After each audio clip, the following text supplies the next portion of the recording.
Oui, merci Balania. Jani Congo, j'espère les autres Kolobela, les Kabotali, Nguba, ou bien Arachide.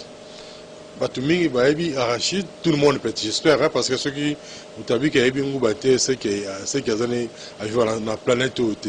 Alors Arachide et Bani sont Nguba, mais sauf que Batu Baebi sont tous les sont Nguba, d'autres personnes bien sûr. Sont tous les Nguba, ils savent que Nguba est à graine. Mais en réalité, nguba za graine, nguba za ka azali aza fruit souterrain. Bon nguba aza fruit souterrain, donc aza au même aza appelle légumineuse.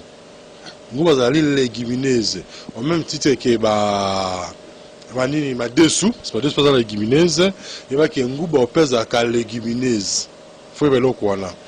Alors, Nguba d'ailleurs, votre côté m'a dit sonné par Nguba, avantage au Nguba, mais il faut le mot que Nguba, bon, d'autres personnes, hein, par rapport à l'origine de Nguba, on sait que Nguba est en Asie, nous sommes que Nguba est en Brésil, vous voyez donc ainsi de suite, sinon, est en Asie centrale.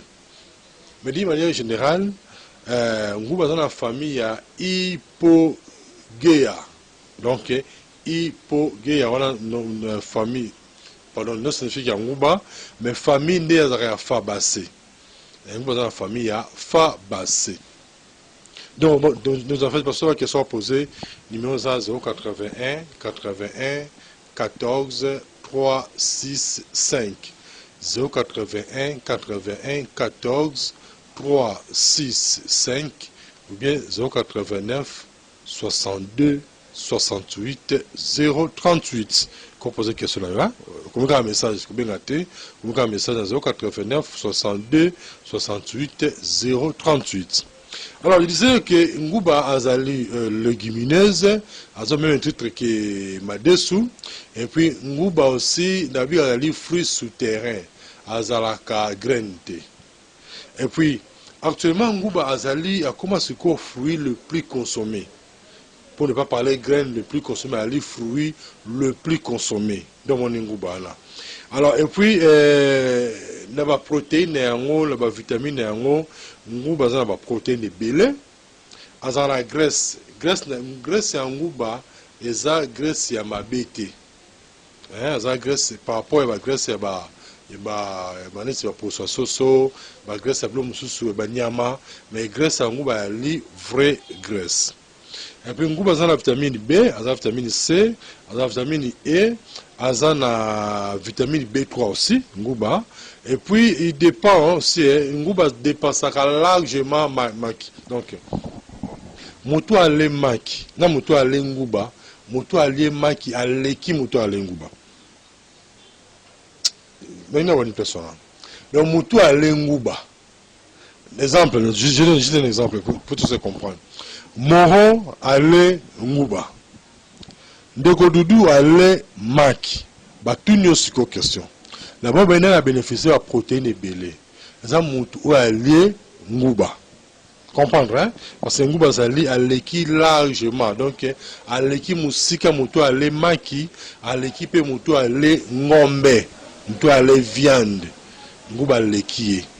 D'ailleurs, vous pouvez juste la protéine, par rapport à maï. Si on est loco, les locaux moboué, je peux se poser la rare maï, il va dire à mon tour que les locaux riches en protéines.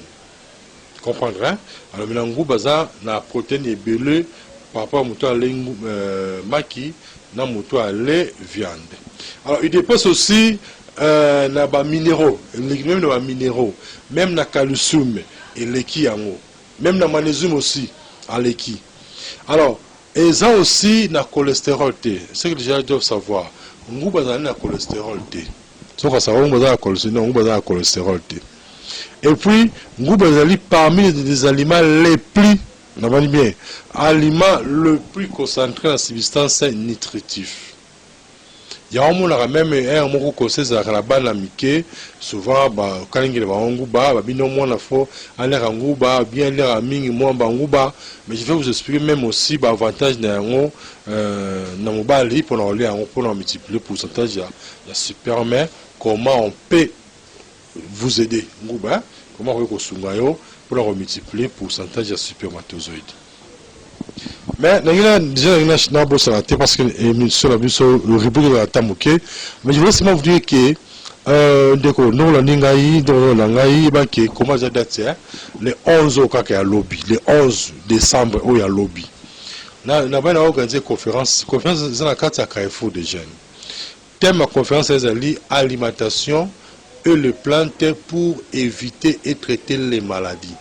Donc, dans cela, on aura une fois par année. Parce que pour l'année où est tombé le 11 décembre. La banane sur la vie qui est ça samedi à lobby.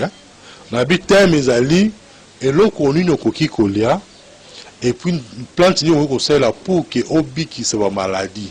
Vous savez dans la qui le fait passer de godoudou zakaso ni mingi congolais a dit que non nazo comme Congo passé comme ça kokasu na ko mérité mikolo hein bazuna la prostate bazuna na ma hémorroïde ainsi de suite. OK mais ba gros comme on so bon mususu mikolo ba tomolo ta manette belé.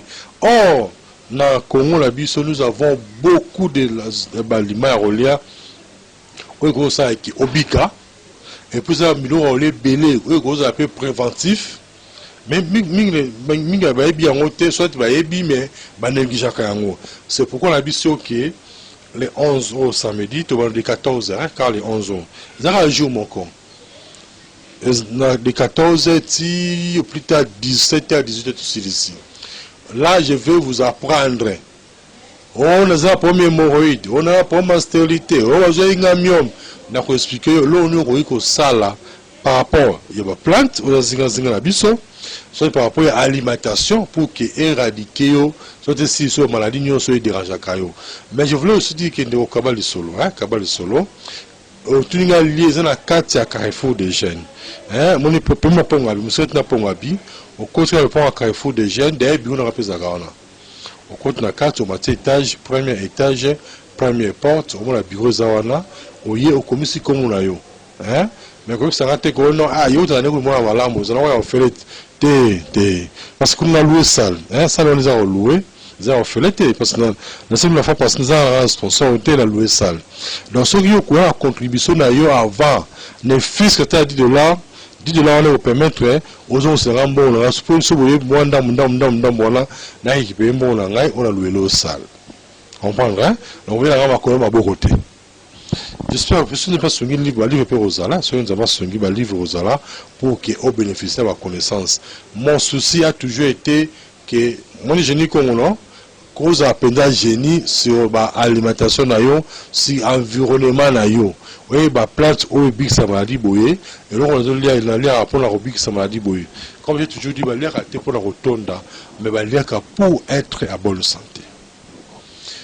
Tous on a un goût à la bisson. Mais la vie qui est numéro 081 81 14 3 6 5 081 81 14 3 6 5 nous avons ça même il y a sur ma livre na comment nous avons sur ma snabis même ici on l'équipe au somba alors pour la ngouba na moi on a déjà du ça qui non talaka un covid bon on a un peu ça papa réponse bon en attendant pour dans peu c'est le jour qu'on attend la conférence là vous avant goût au moins ceux qui ont lingi aux la première qu'on multiplier mobilité na volume spermatozoïde na rosungo boy so mela masanga za système olaire mingi nguba mai na likasu comprendre mon likasu no likasu na nguba mai ensemble. Mais si nous avons la première tension matarando au lait mais si nous avons la tension normale, au lait en maï na likasu. Comprendre? Mais bien, bon, ceux qui tension mataka, donc on est là maï, mais si nous avons la tina sraki, la sraki tino, la sraki timo la poussière.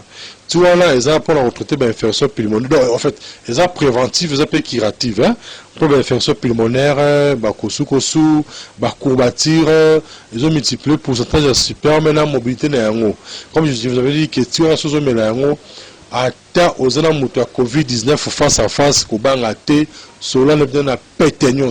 Et d'ailleurs, je vous avais aussi conseillé, si vous avez ça test à Covid-19, les cas de cabinet, vous avez un Carrefour des jeunes, sommes au Tiwana, maintenant on a nous après que nous ça test là, pour on va voyager bien sûr.